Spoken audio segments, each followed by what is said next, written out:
একটু খা রাসেল। আসসালামু আলাইকুম। আজকে আপনাদের দেখাবো কিভাবে গুড় তৈরি করে। এই যে এরা হচ্ছে নিজেরাই কৃষক, নিজেরাই আখ লাগায় এবং নিজেরাই গুড় তৈরি করে। এই যে আখ ক্ষেত থেকে কেটে এনে এই যে নিজেরাই ভাঙাচ্ছে, এখন রস তৈরি করতেছে, এই রস থেকেই গুড় বানাবে। আমরা পাশ দিয়ে যাচ্ছিলাম, তা দেখলাম যে এরকম আখ ভাঙানো হচ্ছে, তা ভাবলাম একটু দেখে আসি।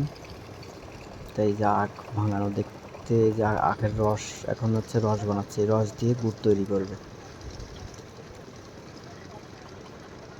দুজন মিলে আখ ভাঙাচ্ছে। তা আমরা তাদের সাথে কথা বললাম, কথা বলার পর এবং বললাম যে আমাদের তো গুড় প্রয়োজন, দেওয়া যাবে নাকি? তা বললো হ্যাঁ দেওয়া যাবে, তবে একদিন সময় লাগবে। আজকে যদি বলে যাই তার পরের দিন গুড় দেবে। এই যে আখের রস কড়াইতে, যে এইটাকে বলে কড়াই, এই যে বড় যে ঢালছে এটার নাম কড়াই, ওইখান থেকে ভাঙা নিয়ে এসে এই কড়াইতে ঢালতেছে। এই ঢালা শেষ হয়ে গেলে পরে 30 টিন ঢালে, এক এক টিনের ভিতরে 30 লিটার করে রস আটে। এই টিনের ভিতরে 30 লিটার রস আটে।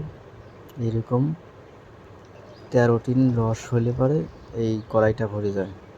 কড়াই ভরার পরে ওরা তখন জাল শুরু করে। এই যে একজন খড়ি নিয়ে আসছে, এই খড়ি দিয়ে জাল দেবে। অবশ্যই যে পাশে একজন গুড় জ্বালাচ্ছে, মানে রস জ্বালায় গুড় তৈরি করতেছে। এই যে এই পাশে এই যে তো এই কড়াইয়ের গুড় প্রায় হওয়ার ভিতরে, তাই নাদের সাথে আমরা কথা বললাম। এই যে এখন হচ্ছে রসের উপরে এক ধরনের ফেনা তৈরি হয়, ওইটা ফেলে দেওয়ার জন্য কাপড় দিয়ে সেঁকতেছে, মানে এই উপর থেকে ফেনাটা আর কি ধরে নিচ্ছে, ধরে নিয়ে এইটা ফেলা দেবে। রসের উপর থেকে আবার অন্য ধরনের এই ফেনাটা ফেলিয়ে দেবে, ফেলা দেওয়ার পরে আবার জাল শুরু করবে। এরকম যতবার ফেনা হবে ততবার ফেলা দেবে।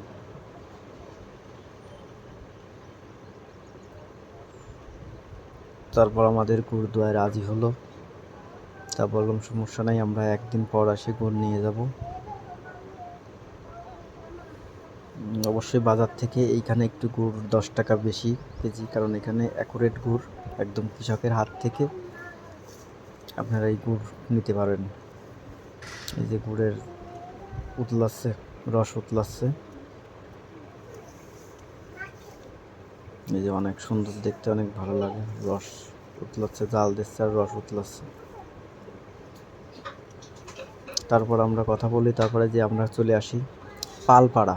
পাল হচ্ছে যারা হচ্ছে মাটির হাঁড়ি পাতিল তৈরি করে। এইখানে এসে আমরা বলি আমাদের একটা 15-20 কেজি গুড় নেব, ওইরকম সাইজের একটা হাঁড়ি দেন। তা তারা এই যে একটা হাঁড়ি নিয়ে এসে আমাদের দেখায়, দেখানোর পরে আমরা পছন্দ করি, ওনার সাথে কথা বলি এই হাঁড়িতেই। তা আমরা 70 টাকা দিয়ে হাঁড়িটা নিয়ে চলে যাই। এই যে গুড় নামানোর সময় হয়ে যাচ্ছে, তা আমরা হাঁড়িটা দিয়ে আর কি চলে আসি এবং পরের দিন গুড় নিতে আসি। পরের দিনে গুড় নেওয়ার জন্য চলে আসছি, এখন আমরা গাড়ি নিয়ে চলে যাবো। এই যে গুড়টা আমরা হাতে পায়ে বাড়ি নিয়ে আসি, একটু দেখি, মাশাল্লাহ অনেক সুন্দর হয়েছে, মনের মতো গুড়, একদম পিওর কৃষকের হাতের গুড়। তোমার বয়স চিন্তা নেই, সে চিন্তা করি না।